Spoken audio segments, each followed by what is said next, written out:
আল্লাহ তাআলা কোনো কিছু সৃষ্টি করতেনই না যদি আমাদের নবী হযরত মুহাম্মদ মুস্তাফা সাল্লাল্লাহু তাআলা আলাইহি ওয়া সাল্লামকে যদি আল্লাহ তাআলা সৃষ্টি না করতেন। তো পুরো সৃষ্টির প্রতি অবশ্যই আমার নবী অনেক দয়া স্বরূপ। শুধু তাই নয়, কোরআনে পাকে কি রয়েছে?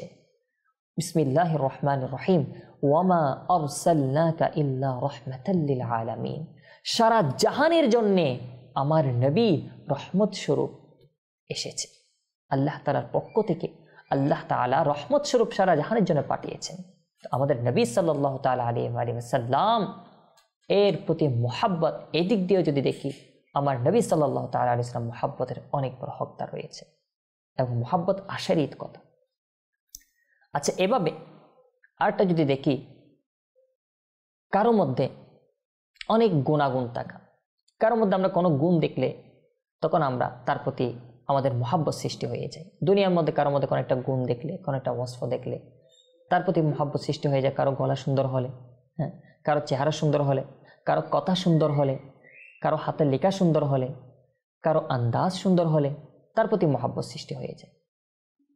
আর এই পৃথিবীর মধ্যে যত মানুষ এসেছে এর মধ্যে আল্লাহ পাক রব্বুল আলামিন এই ধরনের গুণাবলী, শ্রেষ্ঠ গুণাবলী চরিত্রের মধ্যে বলেন, কথার মধ্যে বলেন, মানুষের সাথে মেলামেশার ক্ষেত্রে বলেন, ইবাদতের ক্ষেত্রে বলেন, সব ক্ষেত্রে যদি উত্তম গুণ আমরা কারোর মধ্যে পাই, তিনি হচ্ছেন আমাদের নবী হযরত মুহাম্মদ মুস্তাফা সাল্লাল্লাহু তাআলা আলাইহি ওয়া সাল্লাম।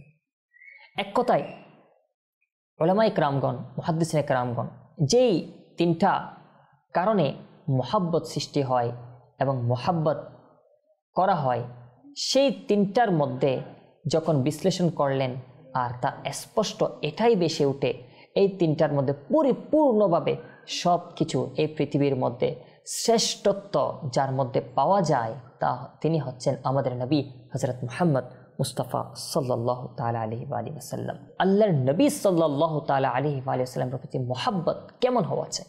কারণ আল্লাহ রাসূল সাল্লাল্লাহু তাআলা আলাইহি ওয়া সাল্লামের প্রতি মুহাব্বত এটা যদি পরিপূর্ণ না থাকে, এটার মধ্যে যদি ঘাটতি থাকে, তাহলে আমাদের ঈমান পরিপূর্ণ হবে না।